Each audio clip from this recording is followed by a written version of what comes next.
Hello বন্ধুরা, তোমরা সবাই কেমন আছো? আশা করি তোমরা সবাই ভালো আছো। দেখো, জল ছাড়া যেরকম গাছ বড় হয় না, তেমনি জীবনে ব্যর্থতা ছাড়া কখনো সফলতার মানে বোঝা যায় না।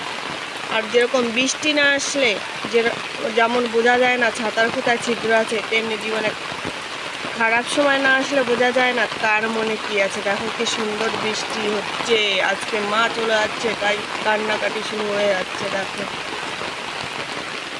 আর এই দেখো আমাদের কাছে কত সুন্দর ফুল ফুটেছে, নীলকণ্ঠ ফুল 3 রকম আছে। এটা হচ্ছে 5 পাপড়ি, আর এটা দেখো এই যে সাদা, আর এখানে দেখো এটা হচ্ছে 1 পাপড়ি।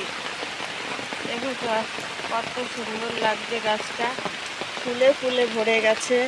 আর এই দেখো এইদিকে সবুজে সবুজে ভরা প্রকৃতি, আর বৃষ্টি, এত পরিমাণে বৃষ্টি হচ্ছে কি বলবো। এই দেখো পুরো জল হয়ে গেছে বৃষ্টিতে।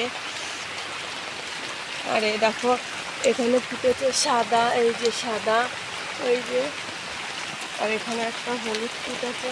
আর এই দেখো এখানে সেজেছে বৃষ্টিতে, কি দারুণ লাগছে না? যদি ভালো লাগে প্লিজ লাইক করো, শেয়ার করো আর সাবস্ক্রাইব করো। আমার পরিবারের পাশে থেকো, সবাই সবার সাথে থেকো বন্ধুরা।